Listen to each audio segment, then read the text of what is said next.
Hello guys, welcome to our channel. Today I am going to show you how to delete old Facebook accounts. Okay, so let's get started. Then first of all, click on Facebook app.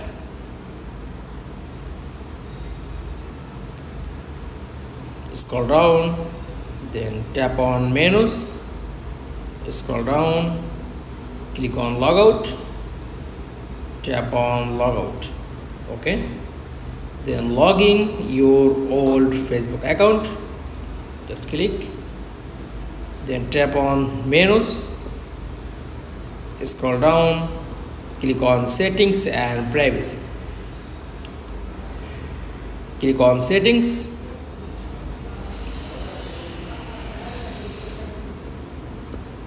Okay, tap on see more in account center. Scroll down,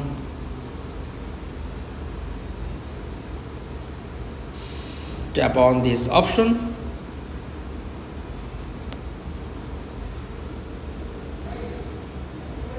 Personal details.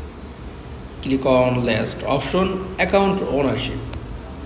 Okay, then tap on deactivation or deletion.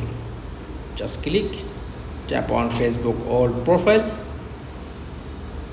then click on delete account.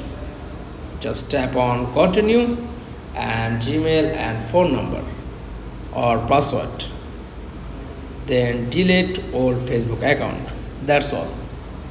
Thanks for watching. Please like, comments and subscribe. Thank you.